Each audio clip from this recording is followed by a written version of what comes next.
The glass walls of the Evergreen Harvest boardroom reflected the gray Portland sky like a cage made of clouds. Claire Bennett stood at the head of the table, her fingers white-knuckled around a manila folder that was supposed to contain quarterly projections. Instead, it held the death certificate of everything she'd built.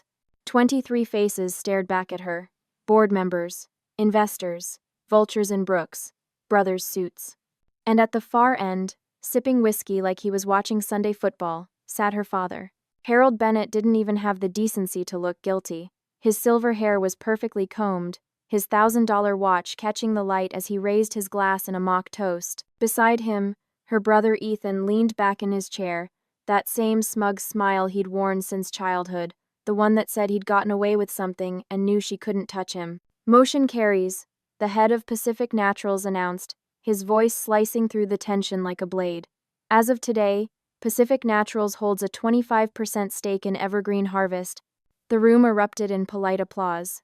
Polite, controlled, the kind of applause that accompanies executions in civilized society. Claire's throat constricted. 25%. A quarter of her company, the organic food empire she'd built from scratch, transforming her family's failing Portland bakery into a $40 million operation sold to her biggest competitor. Without her knowledge, without her signature, without her consent. She turned slowly toward her father, and the look in her eyes could have frozen the Willamette River solid. "You sold me out to Pacific Naturals."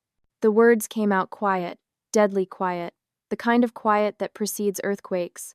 Harold set down his glass with theatrical precision. He dabbed his lips with a napkin, taking his sweet time, making sure every eye in the room was on him. "Sold you out?" He chuckled, the sound like gravel grinding. "Claire, sweetheart, we didn't sell you out. We made a strategic business decision." "A strategic decision?" Claire's laugh was sharp enough to cut. "You sold a quarter of my company behind my back and you're calling it strategy?" Ethan finally spoke, his voice dripping with condescension. "Your company?" He leaned forward, elbows on the mahogany table. "Dad built this business from nothing. You just handle the logistics, Claire. Someone had to make the real decisions." The rage that flooded through her was white hot, but Claire's voice stayed ice cold. "I turned a $200,000 bakery into a $40 million empire. I created the organic line. I negotiated the distribution deals. I built this." Her mother, Marlene, spoke from her seat near the window, her voice honeyed and poisonous. "Darling, you've been under so much stress. Everyone's noticed. The long hours, the mood swings." She glanced around the room with practiced concern. "We're just trying to protect you from yourself." Claire's stomach dropped. The rumors. The whispers about her being unstable that had been circulating for weeks. She'd thought they were coming from Pacific Naturals, part of their takeover strategy. But they weren't. They were coming from inside her own house. Harold stood, buttoning his suit jacket like he was preparing to deliver a eulogy. "Claire, you're brilliant at operations. No one's questioning that. But running a company of this magnitude requires a certain temperament." He paused, letting the word hang in the air like a noose. "A woman's emotions, they're unpredictable. They cloud judgment. The board agrees that masculine leadership is what Evergreen Harvest needs to reach the next level." The room blurred. 23 faces, watching her implode. Waiting for her to break down, to prove them right, to validate every sexist assumption they'd whispered behind closed doors. But Claire Bennett didn't break. She straightened her spine, her 5'6" frame suddenly filling the entire room.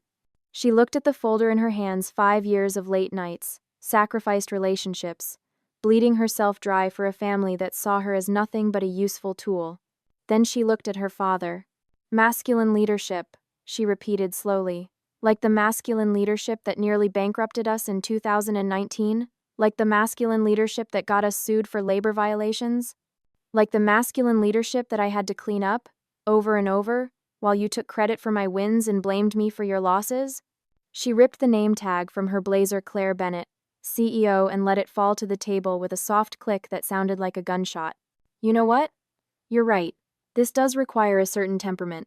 The rain started as she walked out, Portland's perpetual drizzle, turning the city streets into mirrors. Her phone buzzed. A news alert from the Oregonian. Evergreen Harvest CEO Claire Bennett steps down amid mental health concerns. Mental health concerns. She'd been out of that boardroom for less than 10 minutes, and her own mother had already leaked the story. Claire stood on the corner of 5th and Morrison, rain soaking through her $1,500 suit, mascara probably running down her face like war paint. Pedestrians rushed past with umbrellas, their lives continuing while hers burned. Her phone buzzed again. This time it was a text from an unknown number. "Your family thinks you're broken, but I know what they really are. We should talk. Lake Oswego Estate. Tonight. Come alone, Aunt Lillian." Aunt Lillian. The name that had been forbidden in the Bennett household for 15 years. The sister Harold had exiled, erased, made to disappear like she'd never existed. Claire looked up at the Evergreen Harvest building, its green logo glowing against the gray sky, a logo she'd designed, a company she'd saved, a legacy that was supposed to be hers. A cold smile curved her lips. "You want crazy?" she whispered to the rain, to the city, to the family that thought they'd buried her. "Let's get crazy. If you've ever been beaten down by your own family the moment you dared to stand up, stay with this. Because Claire's story isn't just about revenge, it's about rebirth. And trust me, what comes next will make that boardroom betrayal look like a mercy." The Lake Oswego estate loomed against the night sky like a mausoleum built for the living. Claire hadn't set foot in this house in over a decade, not since she'd moved to her downtown loft to escape the suffocating weight of Bennett family expectations. But tonight, she wasn't here as a daughter. She was here as a detective hunting for evidence of her own execution. The rain had followed her from downtown, drumming against the floor-to-ceiling windows as she stood in the marble foyer. Every surface gleamed with old money, the kind of wealth that looked elegant in photographs, but felt cold as a morgue in person. The portraits lining the grand staircase watched her with dead eyes. The perfect American family. Harold in his power suit. Marlene with her pageant smile. Ethan looking smug even at age 12. And Claire, always slightly apart from the others, like she'd been photoshopped in as an afterthought. She knew exactly where to start. Her father's study, his sanctuary, the room where no one was allowed without permission. Claire jimmied the lock with a letter opener, and the door swung open with a creak that sounded like a confession. The study smelled of leather and lies, of Cuban cigars and decades of secrets preserved in mahogany and brass. The safe was behind a painting of Mount Hood, because of course it was. Harold Bennett wasn't creative, just cruel. She'd memorized the combination years ago, back when she was still trying to be the daughter they wanted. 4 numbers that spelled out Ethan's birthday, because even Harold's security codes worshipped at the altar of his golden child. The safe opened with a satisfying click. Inside, she found what she expected: stock certificates, property deeds, insurance policies thick enough to choke on. But beneath the financial documents, wrapped in a faded silk scarf, was something that made her blood turn to ice. Letters. Love letters. Dozens of them. Claire's hands trembled as she unfolded the first one. The handwriting was unmistakably her mother's, that perfect Catholic school cursive Marlene had used to sign birthday cards and passive-aggressive notes about Claire's life choices. But these words weren't meant for family bulletins. "My dearest Victor, every moment away from you is agony. Harold suspects nothing, thank God. He's too busy building his empire to notice his wife is in love with his business partner." Claire's stomach lurched. Victor Grayson, her father's former partner, the man who'd helped start the original Bennett Bakery back in the 80s. The man who'd disappeared from family history like he'd never existed. Her fingers flew through the letters, each one more damning than the last. Declarations of love, promises to run away together, plans that never materialized. And then, the final letter, dated 36 years ago, just months before Ethan was born. "Victor, I'm pregnant. The child is yours, I'm certain of it. But Harold can never know. He would destroy us both, destroy everything, so I will let him believe this baby is his. Ethan deserves a father, even if it's the wrong one. But God forgive me, he deserves to know who his real father is. And someday, when the time is right, I'll tell him the truth. But Harold will never let that happen." The letter slipped from Claire's fingers, floating to the Persian rug like a feather from a dying bird. Ethan wasn't a Bennett. Everything suddenly made terrible, perfect sense. Harold's blind favoritism toward a son who'd failed at every business venture he'd touched. The way he'd protected Ethan from consequences, no matter how spectacular his incompetence. The desperate need to keep Ethan in power, even if it meant destroying Claire. Harold wasn't protecting his son. He was protecting a lie. A 36-year-old lie that had calcified into the foundation of the entire Bennett empire. Claire sat on the floor of her father's study, surrounded by evidence of a betrayal so deep it had poisoned 3 generations. She wanted to cry, but the tears wouldn't come. Instead, something colder settled in her chest, a fury so pure it felt like clarity. Her phone showed 2:47 a.m. She should go home, sleep, process this like a rational person. But rational people didn't survive the Bennetts. She needed answers, real answers, and there was only one person alive who might have them. By dawn, Claire was standing on the porch of a small cabin in Oregon City, 40 minutes south of Portland. The woman who answered the door looked like a ghost from a family album, same sharp cheekbones as Harold, same steel blue eyes, but softened by years of exile and something that looked dangerously close to peace. Aunt Lillian. Lillian Harper studied her niece for a long moment, then stepped aside. I wondered when you'd come. The cabin was small but filled with light, every surface covered in books and photographs, and the comfortable chaos of a life lived without pretense. Nothing like the sterile perfection of the Lake Oswego estate. Lillian poured coffee without asking, her movements slow and deliberate. Your father tried to erase me from family history. Told everyone I was unstable, that I'd made up lies about his business practices. She smiled, but it was sad. Sound familiar? Claire's throat tightened. He's doing the same thing to me. Of course he is. It's his favorite play. Discredit the woman, protect the empire. Lillian sat down across from her, hands wrapped around her mug. What did you find, Claire? Letters. Between my mother and Victor Grayson. Ethan isn't Harold's biological son. Lillian didn't look surprised. I suspected as much. Your grandfather did too, toward the end. Is that why Harold exiled you? Because you knew? Partially. Lillian stood and walked to an old filing cabinet in the corner. But mostly because I found out what your father really is.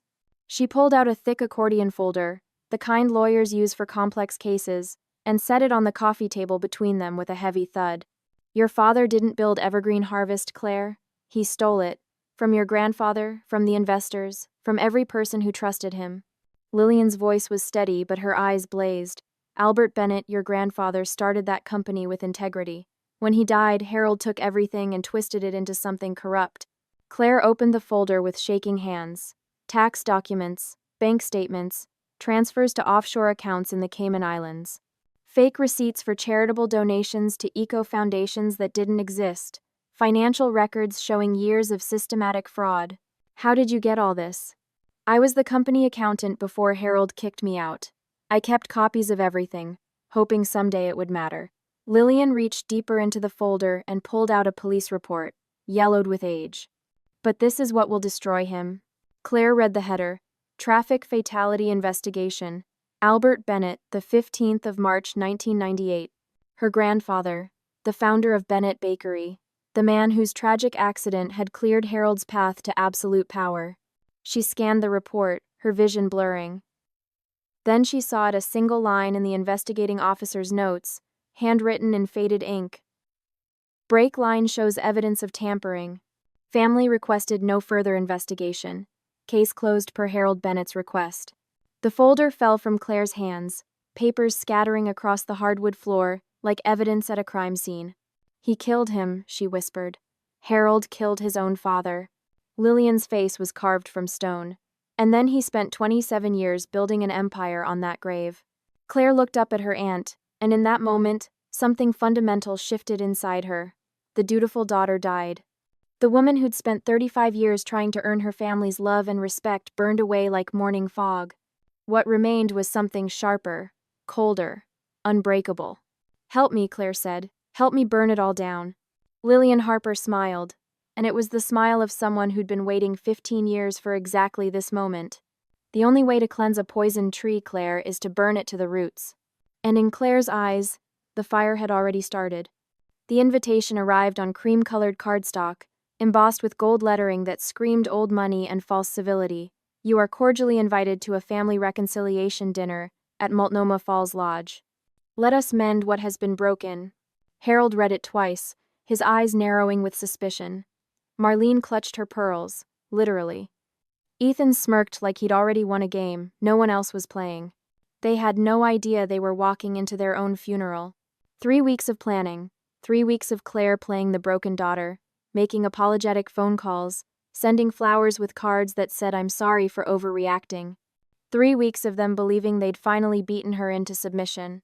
The Multnomah Falls Lodge sat perched above the Columbia River Gorge like a crown on a dying king. Harold had bought it 20 years ago as a monument to his success, all timber and stone and windows that looked out at the 620-foot waterfall like nature itself was paying tribute to Bennett Power. Tonight, it would become a courtroom. Claire arrived first, hours before sunset. She moved through the great room with the precision of a general preparing a battlefield. White roses on every table, Marlene's favorite, the ones she'd carried at her wedding to Harold. Organic wine from Willamette Valley bottles from Evergreen Harvest's premium collection. Candles that cast shadows long enough to hide secrets. And behind the antique red velvet curtain at the far end of the room, a projector. Small, silent, loaded with 3 hours of audio recordings that would detonate like bombs. The tech specialist from her legal team had installed microphones in the Lake Oswego estate weeks ago. Every conversation, every cruel laugh, every plot to destroy her, captured in crystal-clear digital audio. Claire stood at the head of the table as her family arrived, each of them dressed like they were attending a coronation instead of a dinner. Harold in his power suit. Marlene dripping in diamonds that probably cost more than most people's houses. Ethan wearing that same entitled smirk, cologne strong enough to choke on. "Claire," Harold said, spreading his arms like a benevolent king granting an audience. "This is a pleasant surprise. I'm glad you've come to your senses." She smiled, the kind of smile that doesn't reach the eyes. "Please, sit. We have so much to discuss." The dinner started with all the warmth of a wake. Small talk about the weather, compliments on the lodge's renovations. Marlene commenting on Claire's dress with that particular tone that made praise sound like an insult. Harold raised his wine glass when the first course arrived, his voice booming across the table. "To family, to the Bennetts, may we always stand together." Claire lifted her glass, and her voice was steady as stone. "To the truth, may it always come to light." Something flickered in Harold's eyes. Confusion, the first shadow of doubt. She pressed a button hidden beneath the table. The lights went out. The projector hummed to life, casting blue light across their stunned faces, and then the voices began. Ethan's voice, recorded 3 weeks ago in Harold's study. "She's so desperate to prove herself. It's pathetic. Once Pacific takes control, we can push her out completely. Maybe give her some meaningless consultant title so she doesn't make a scene." Marlene's voice, sharp and calculating. "The mental instability angle is working. I've already planted seeds with the board members' wives. By next month, everyone will believe she's having a breakdown." Harold's voice, cold as a February grave. "Claire built a good product line. I'll give her that. But transferring those shares to Pacific Naturals is just the beginning. Once we have majority control through them, we restructure. Ethan becomes CEO. Claire becomes a cautionary tale." Marlene shot to her feet, her chair scraping against hardwood like nails on a chalkboard. "Claire, what the hell is this?" Claire stood slowly, and when she spoke, her voice could have cut diamonds. "This is the sound of you losing everything." More recordings played. Plans to discredit her. Discussions about forging her signature on resignation documents. Laughter. Actual laughter about how easy it was to manipulate their own daughter. Harold's face had gone purple. "Turn it off. Turn it off right now. We're just getting to the good part, Dad." The next recording was older, grainier. A conversation between Harold and Marlene from 27 years ago, discussing brake lines and accidents and how much easier everything would be once the old man was out of the picture. Ethan's face went ghost white. He stood up so fast his chair toppled backward. She knows about Grandpa. She found the police reports." The room detonated. Marlene whirled on Harold, all pretense of composure shattered. "You said it was buried. You promised me it was buried." Claire stepped forward and threw the accordion folder onto the table. Documents scattered like evidence at a crime scene, police reports, autopsy records, witness statements that had been suppressed for nearly 3 decades. "Buried?" Claire's laugh was sharp enough to draw blood. "You buried him. Your own father. Murdered him for control of a bakery that barely made $200,000 a year." Harold reached for his wine glass with trembling hands, but it slipped through his fingers, red liquid spreading across white linen like a wound. And then Ethan broke. "It wasn't supposed to happen like this." He was crying now, full-body sobs that shook his 6-foot frame. Mom said it would be quick, that the poison would look like a heart attack. But Grandpa fought it. Fought for hours, and we had to watch him die. The world stopped. Marlene's face crumbled. Ethan, shut up. Shut up right now. But he couldn't stop, the confession pouring out like blood from an arterial wound. She put it in his medication. We were supposed to be setting up the brake line as backup, but she got impatient. And Dad covered it all up, paid off the coroner, threatened the investigating officer, all so he could steal the company. Harold grabbed Ethan's arm, but his son yanked away, still sobbing. I was 8 years old and you made me watch my grandfather die. You made me complicit in murder. Claire's voice cut through the chaos like a blade. You murdered your own father for control, Harold. Built an empire on his grave. And you thought I'd just accept my place in your sick dynasty? Harold turned to her, and for the first time in her life, Claire saw real fear in her father's eyes. Claire, you don't understand the pressure, the stakes. I understand perfectly. She pulled out her phone, and on the screen was a video feed this entire conversation, live-streamed and recorded. I understand that you're all going to prison. She pressed a button on her phone. The lodge's main doors burst open. FBI agents in tactical vests flooded the room, Portland police right behind them, flashlights cutting through the candlelit darkness like searchlights hunting prey. Harold Bennett, you're under arrest for fraud, tax evasion, and conspiracy to commit murder. The lead agent's voice was mechanical, rehearsed.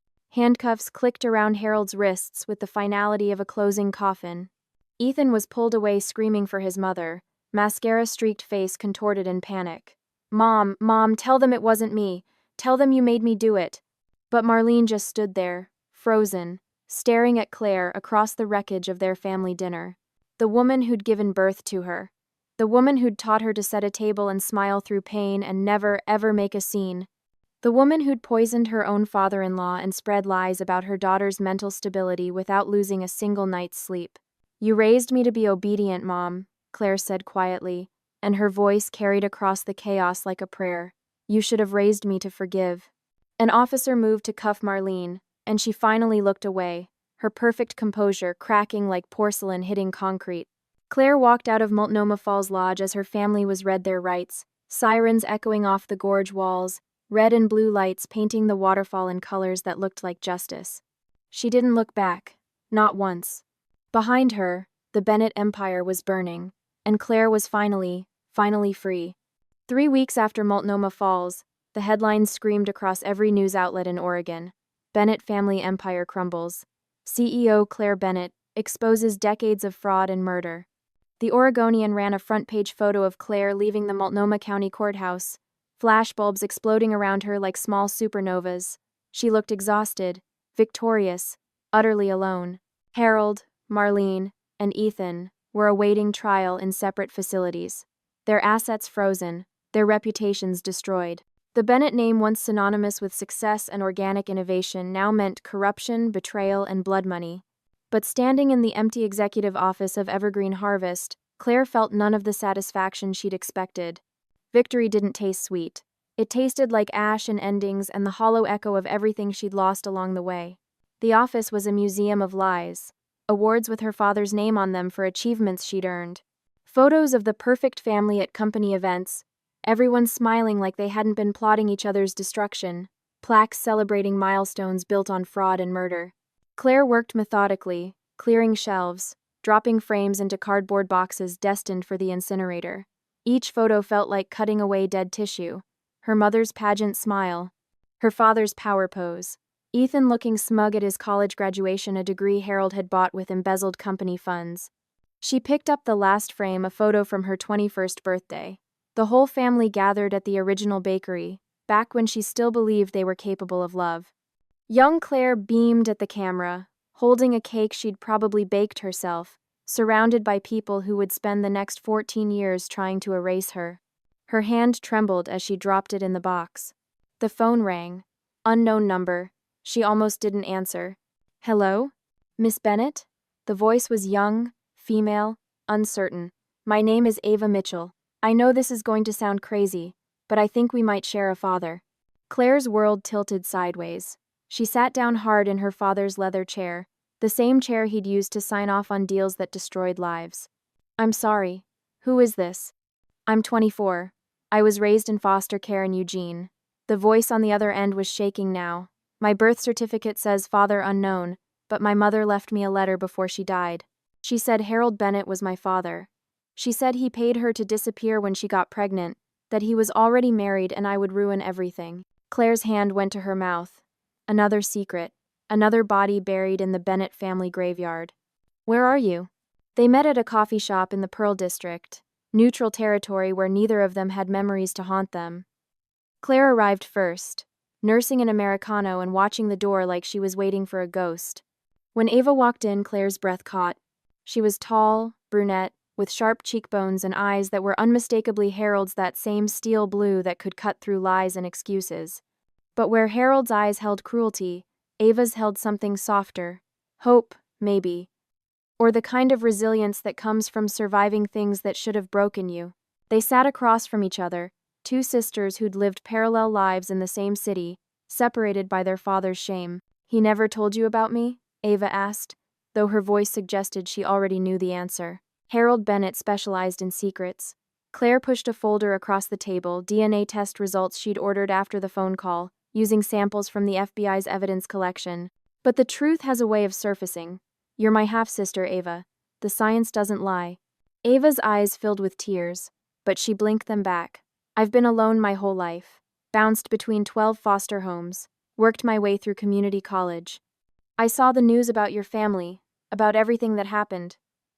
Part of me wanted to stay hidden, but another part thought maybe you deserve to know you have someone out there who isn't trying to destroy you." Claire reached across the table and took Ava's hand. "Then maybe you can help me build something better from what he destroyed." 2 months later, Evergreen Harvest looked nothing like the empire Harold had built. Claire and Ava had fired the entire senior management team, every executive who'd known about the fraud, and said nothing. They'd closed the satellite offices that had been used for money laundering, severing ties with the fake eco-charities that existed only on paper. They made everything public, every crime, every cover-up, every dollar stolen. The media had a field day. Forbes ran a feature titled "The Woman Who Burned Her Legacy to Save It." Business Insider called it the most dramatic corporate house cleaning in Pacific Northwest history. But late at night, standing alone by the floor-to-ceiling windows of her downtown loft, Claire looked out at the city lights and whispered the truth to her reflection. "I didn't burn it. I just cleaned the soil so something real could finally grow." Rebuilding meant facing ghosts. Claire was in the new headquarters, smaller, humbler, built on transparency instead of lies when security called. "Miss Bennett, there's someone here to see you. Says her name is Ruth Alvarez." Ruth. Claire's heart clenched. Ruth Alvarez had been with Bennett Bakery since the beginning, back when it was just her grandfather and a dream. She'd managed the original storefront, knew every recipe by heart, treated teenage Claire like the granddaughter she'd never had. Harold had fired her 8 years ago. Told her she was too old to keep up with the new direction, forced her out without pension, without dignity, without even a thank you for 27 years of loyalty. Claire practically ran to the lobby. Ruth stood there looking older, smaller, but with the same warm eyes that had watched Claire grow up. When their eyes met, Ruth's face crumpled, and she opened her arms. Claire walked into that embrace and felt something inside her finally break. "Your grandfather would be so proud," Ruth whispered, holding her tight. "Albert always knew you were special. He told me once, right before he died, that you were the only one who understood what the bakery was really about. Not money, not power, just feeding people with love." The tears came then, hot and fast and unstoppable. The first tears Claire had cried since that night at Multnomah Falls when her family's empire had burned. But these weren't tears of grief. They were tears of release, of finally letting go of the daughter who'd tried so hard to earn love from people incapable of giving it. Ruth pulled back, cupping Claire's face in weathered hands. "What are you building here, sweetheart?" Claire looked around the modest headquarters, at Ava working at a desk nearby, at the mission statement on the wall that read, "Nourishment through integrity," at the future she was carving from the wreckage of her past. "Something real," she said. Finally, something real. Ruth smiled, and it was like sunlight breaking through decades of clouds. "Then count me in." And just like that, Claire's new family began to grow. 1 year later, Portland woke to a different kind of Bennett headline. Evergreen Harvest Reborn. from scandal to symbol of ethical business. The new headquarters stood like a promise made of glass and steel, rising 10 stories above the Willamette River in downtown Portland. Nothing like the cold marble mausoleum of the old Lake Oswego estate. This building breathed light, transparency, accountability, everything the Bennett Empire had never been. The grand opening drew hundreds, employees, press, community leaders, women from all over the Pacific Northwest who'd followed Claire's story and seen themselves in her fight. But Claire wasn't in the lobby accepting congratulations and posing for photos. She was on the rooftop, alone with ghosts and decisions. The city spread out beneath her like a second chance. The Willamette River caught the afternoon sun, turning the water into liquid gold. Mount Hood loomed in the distance, snow-capped and eternal, witnessing this small human moment of letting go. In her hand she held a single key. Brass, tarnished, attached to a leather fob embossed with the words Multnomah Falls Lodge. The key to the place where her family had fallen apart, where Harold had been handcuffed, where Marlene had finally shown her true face, where Ethan had confessed to watching their grandfather die. The key to a legacy built on blood and lies. Claire's fingers tightened around the metal, feeling its weight. For a moment, she was that little girl again, desperate for her father's approval, believing that if she just worked harder, sacrificed more, loved them better, they would finally see her worth. But that girl was gone, burned away in the fire she'd set to cleanse poisoned ground. She drew her arm back and threw the key with everything she had. It arced through the Portland sky, brass glinting in the sunlight like a falling star. For a heartbeat, it seemed suspended between past and future, between who she'd been and who she was becoming. Then it hit the water with a sound like a period at the end of a sentence, and sank. Gone, finally, irreversibly gone. You think this is over? Claire turned to find Ava standing in the rooftop doorway, backlit by the celebration happening below. Her half-sister, her partner, her family by choice instead of blood. Claire smiled, and it reached her eyes for the first time in what felt like years. No, it's just harvest season again. They descended together to the main event, the inauguration of the Harper Foundation, named after the aunt who'd given Claire the courage to burn it all down and start fresh. The foundation's mission was printed on banners throughout the building, supporting women survivors of family and business abuse, because courage shouldn't require choosing between family and freedom. Lillian stood at the podium, older but unbroken, speaking to a crowd that hung on every word. For 15 years, I was erased from my family for telling the truth. Today, my name stands for something that erasure tried to destroy the voice of survivors who refused to stay silent. The applause was thunderous.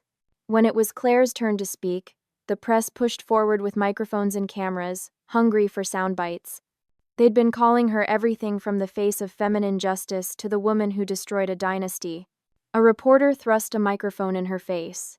Miss Bennett, many are calling you a symbol of women fighting back against patriarchal business structures. What's your response? Claire looked at the camera, at the hundreds of faces watching her, at Ava and Ruth and Lillian standing together like the family she'd chosen. Justice doesn't have a gender, she said simply. It just takes courage, and the willingness to burn down what's broken instead of pretending it can be fixed. The questions kept coming, but Claire excused herself. There was one more thing she needed to do. The rooftop herb garden had been her idea, a return to the company's roots, literally. Where Harold had built monuments to his ego, Claire planted things that could nourish. Rows of rosemary and thyme, beds of basil and cilantro, lavender that would bloom purple in the summer, filling the air with the scent of peace.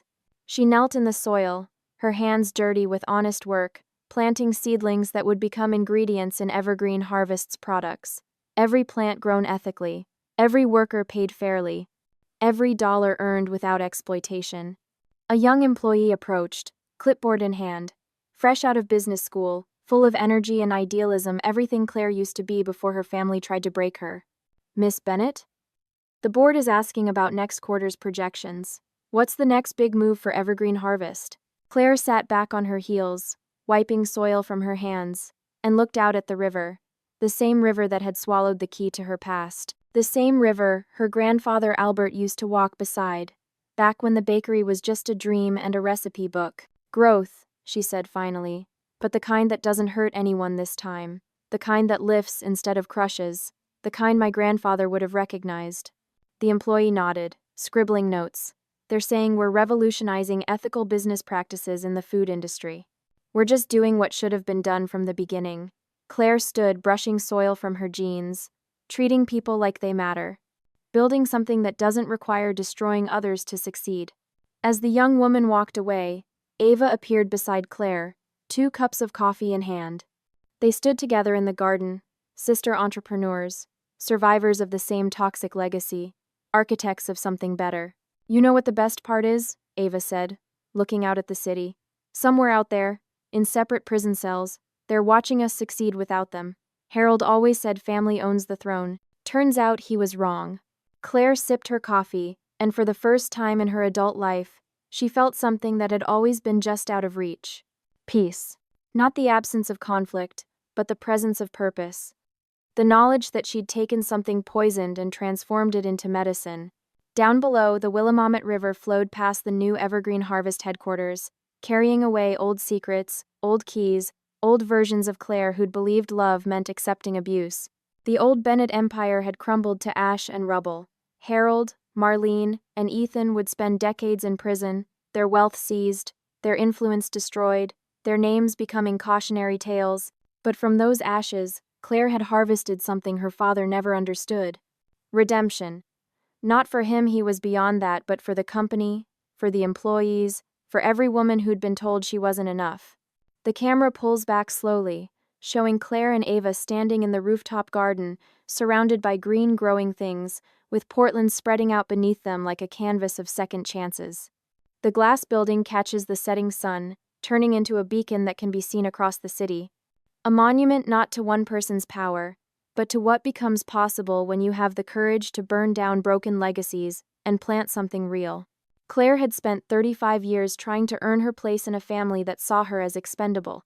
Now, standing in soil she'd chosen to nurture instead of earth poisoned by lies, she'd finally claimed something Harold's money could never buy. Her own harvest, her own terms, her own future. And it was more than enough. If Claire's story moved you, if you've ever had to choose between loyalty and survival, between family and freedom, share this video. Because somewhere out there, someone needs to know that burning down a toxic legacy isn't destruction. It's the first step toward rebirth. Subscribe for more stories about the courage it takes to start over, and the strength it takes to build something better from the ashes of what broke you.